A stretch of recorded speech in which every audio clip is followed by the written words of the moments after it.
If you play Genshin Impact, there's a high likelihood that you're either a newcomer to this madness, or you're a veteran from before the days of playable Dendro characters. If you can't tell, I'm hedging my bets a bit here. But no matter how much experience you have or how comfortable you are, there are some mechanics that you might not have come across in your travels. As you explore Teyvat, collecting oculi and repairing statues of the Seven, you might have noticed enemies getting easier or harder depending on the region of the nation that you're in. But you might have missed that the world is actually broken down further into zones. These traditionally get more difficult as you continue through each region's story, adding to your sense of progression. These zones are not marked on any map, but you can still tell them apart a few different ways, the easiest being to set fire to some grass and see how much pyro damage your character takes. This is more or less useless, but seeing that you take more damage from burning grass in a new area might just tip you off to trouble ahead. If you're a bunny hopping god from the OG CSGO servers, you can skip this section. If not, a bunny hop, or B-hop for short, is a maneuver in which you jump while sprinting, then press the jump button again exactly as your character touches the ground, resulting in another hop without any loss in momentum. In Genshin, B-hopping can be used to continue moving at top speed regardless of the stamina bar. In practice, I've only been able to maintain this speed for about 5 seconds or 8 jumps after the stamina bar has run out.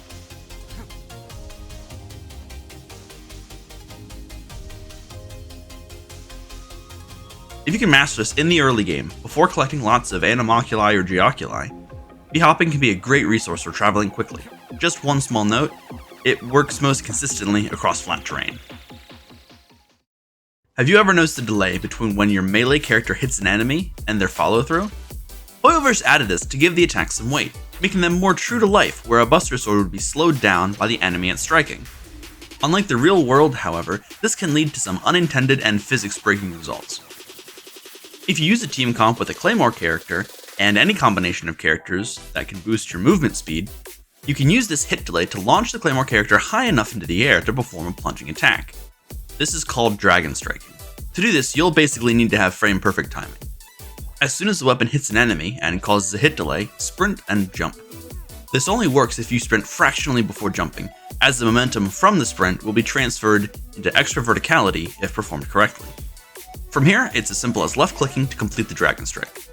Like I mentioned, a movement speed boost is necessary to Dragon Strike reliably. However, this maneuver becomes far easier the more speed boost you can pack into your team.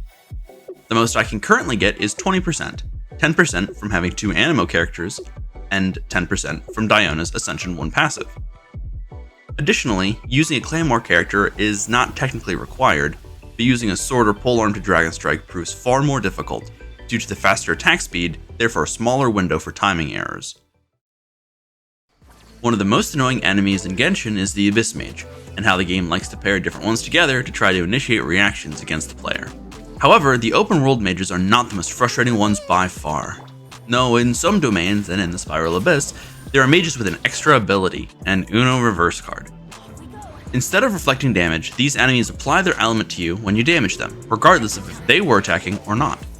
This could cause problems for your AoE characters, like Ganyu, Sucrose, Kazuha, and others, if you're facing multiple different Abyss Mages at once, as you'll end up electrocharging, freezing, melting, vaporizing, or overloading your own characters. As the newest, and arguably most versatile element in the game, Dendro has quickly taken over, with some of the most sought-after characters wielding green visions. One of the most useful reactions Dendro has added is Bloom. This is created by Dendro and Hydro, and generates Dendro cores that can either burst on their own, be activated by Electro to initiate Hyper Bloom, or exploded with Pyro to create Burgeon. Hyper Bloom and Burgeon teams highly depend on the frequency and number of Dendro cores created. But what if there were a way to create an extra core just by adding another element into the rotation? There are 3 elements that don't react with Dendro: Geo, Anemo, and Cryo, so it's not clear at first which one is helpful.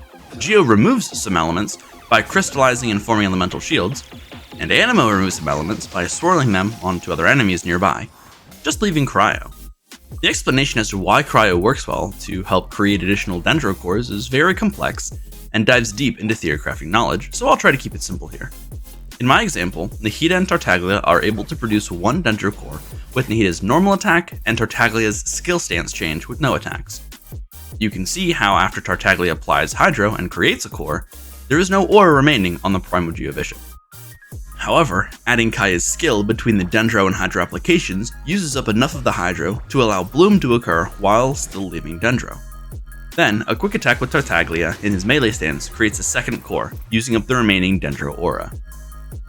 As I mentioned earlier, the exact reasoning behind this is extremely technical, so if you want me to make a deep dive video into this, drop me a comment below.